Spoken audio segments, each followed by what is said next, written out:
जी। आज़ाद साहब, उत्तर प्रदेश में भाजपा की सरकार है, दूसरा टर्न है और केंद्र में भी भाजपा की सरकार है। आपकी नज़र में दलितों की, अल्पसंख्यकों की और तमाम जो लोग हैं उनकी क्या स्थिति है इस सरकार में? वो इंतज़ार देख रहे हैं कि 2027 कब आ जाए। 2027 आ जाए तो इनसे मुक्ति ली जाए।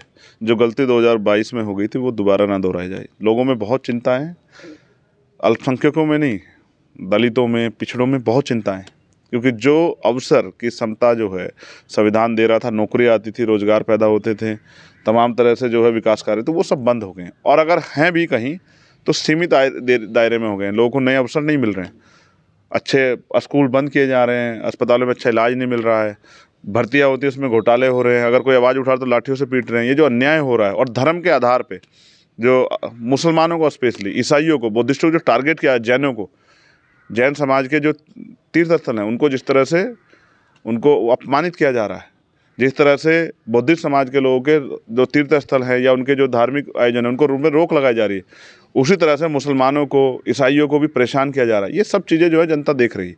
जनता ने भारतीय जनता पार्टी पे 2 बार भरोसा किया और चुनाव सरकार बनते ही भारतीय जनता पार्टी ने असली एजेंडा वो सामने कर दिया कि वो धर्म के आधार पर राजनीति करके असल मुद्दों को पीछे रखना चाहती है। किसान परेशान है, फसलों के दाम नहीं मिल रहे हैं, मजदूर परेशान है, वेतन नहीं मिल रहा है, ना न्यूनतम वेतन मिल रहा है, ना मजदूरी मिल रही है। तमाम तरह से लोग मुसीबत में हैं और सरकार पूंजीपतियों को आगे बढ़ाने के लिए तमाम तरह के काम कर रहे हैं। और अगर कोई बोल जाए तो झूठे मुकदमे लगाते हैं, चाहे पत्रकार हो चाहे विधायक हो। अभी देखो मेरठ के एक विधायक को किस तरह से जो है, जो जनता की आवाज़ उठा, किस तरह सताने काम कर रहे हैं। तो ये सब चीज़ें सरकार के नेतृत्व में उत्तर प्रदेश में हो रही है। दलित घबराए हुए, डरे हुए हैं, लेकिन इस बात से आश्वस्त हैं कि जब 27 में चुनाव आएगा तो हम इनको पटकनी देंगे, और 24 में भी वो इसको, मुझे लगता है कि वोट की चोट से सरकार को जवाब देने वाले हैं। 2024 को लेकर आज़ाद समाज पार्टी और ख़ास तौर पे आपकी क्या तैयारी, आपके बारे में चर्चा है कि आप नगीना सीट से लोकसभा चुनाव लड़ेंगे? देखिए, मैं पार्टी का एक समर्पित कार्यकर्ता हूँ। पार्टी का जो आदेश होगा, मैं तो राजस्थान चुनाव नहीं लड़ा व्यक्तिगत रूप से, लेकिन मैं प्रचार में था वहाँ लगातार। जो पार्टी का आदेश होगा वो सर्वमान्य होगा। अगर पार्टी चुनाव लड़ाएगी, जैसे उन्होंने कहा, अभी तो उन्होंने कहा मुझसे रैली करके उत्तर प्रदेश के हमारे अध्यक्ष ने कि हम आपको नगीना चुनाव लड़ाना चाहते हैं, आप तैयारी करो। तो मैं नगीना जाता रहा, तो बाकी वो अपनी तैयारी वहाँ कर रहे हैं। रही बात पार्टी की, तो पार्टी की मीटिंग होगी, उसमें फैसले होंगे। हम सब लोग कल का इंतजार कर रहे हैं। कल 3 तारीख को चुनाव परिणाम आएंगे। जो हमने मेहनत की है वो कहाँ पहुँची है, उससे हम लोग सीख लेंगे, उसी को आधार बना के उत्तर प्रदेश में हम काम करेंगे। और हरियाणा में, क्योंकि हरियाणा विधानसभा चुनाव है, हरियाणा उत्तर प्रदेश दोनों पे हमारी निगाह है कि लोकसभा चुनाव भी और हरियाणा का विधानसभा चुनाव, झारखंड का विधानसभा चुनाव भी हम लोग मजबूती से लड़ने वाले हैं 2024 में। उसकी तैयारी भी हम लोग कर रहे हैं। अलग अलग स्टेट में अपनी अपनी तैयारी पार्टी के लोग कर रहे हैं, और लोकसभा की तैयारी संयुक्त रूप से, उसकी मीटिंग जो है अभी 6-7 तारीख के बाद होगी। उसके बाद पार्टी अपना एजेंडा क्लियर करेगी, किन सीटों पर लड़ेगी, किसी के साथ लड़ेगी या अलग अलग लड़ेगी। ये सब चीज़ें बोतल से बाहर आ जाएंगी और आप सब लोगों को जानकारी मिल जाएगी। नियुक्तियों का वह एक मुद्दा है, बच्चों की जो नौकरी का है मामला। 69,000 शिक्षक भर्ती हुई, जिसमें 19,000 पदों पर घोटाला हुआ। पिछड़ा वर्ग आयोग ने और एससी आयोग ने भी अपनी रिपोर्ट दी कि घोटाला हुआ है। सरकार ने माना भी। सरकार के जो मुख्यमंत्री, मैं तो उनको संत मानता हूँ, उनको चाहिए था कि वो इसकी जांच करा के, जिस आदमी ने, चाहे वो उनके मंत्री क्यों था, सीख लेते हो पिछले उससे, राजधर्म निभाते हो, उस पर कार्रवाई करनी चाहिए थी। कार्रवाई ना करके उल्टा चुनाव के समय हमारे आंदोलन से डर के 6800 नियुक्तियाँ रिलीज की। अब 6800 परिवार तैयार हो गए कि उनको नौकरी मिलेगी। अब तक उनको नियुक्ति पत्र नहीं दिया। कल उस पर सदन में भी चर्चा हुई। हम, वो बच्चे जब भी जाते हैं बीजेपी कार्यालय किसी मंत्री का, क्योंकि जिन पे ताकत है उन्हीं के पास जाएंगे। मैं तो खुद उनके बीच में जाता रहता हूँ। चुनाव खत्म होते मैं गया राजस्थान से आते ही, उनको पीटते हैं, कपड़े फाड़ते हैं बेटियों के, उनको साथ मारपीट करते हैं, अपमानित करते हैं, जाते हुए गालियाँ देते हैं, पुलिस से पिटवाते हैं। ये जो अन्याय हो रहा है ये दर्दनाक है। इसका जवाब सरकार के पास नहीं है।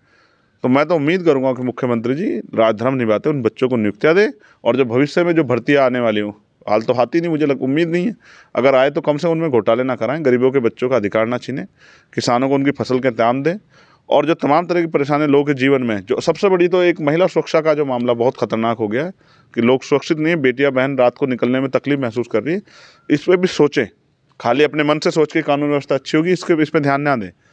आत्मचिंतन करें कि उत्तर प्रदेश में आंकड़े मंगाए जिलों में क्या हो रहा है, नौजवान किस तरह से पीड़ित है, सुसाइड कर रहा है, उन पे आंकड़े मंगाए और उनके जीवन में बदलाव। आप पे तो पावर है, आप कर सकते हो, हम पे पावर नहीं है ना। हम पे होती तो हम करके दिखाते। तो आप सिर्फ बातें बना के नहीं रह सकते हैं, धमका के डरा के नहीं रह सकते हैं, आपको काम करना पड़ेगा। अपने अधिकारियों से कहिए कि जनता से अपना व्यवहार अच्छा करें, उनको डांटे ना।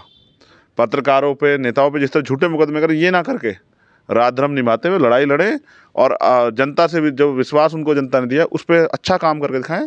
तो ऐसा मुझे लगता है कि सरकार करना चाहिए।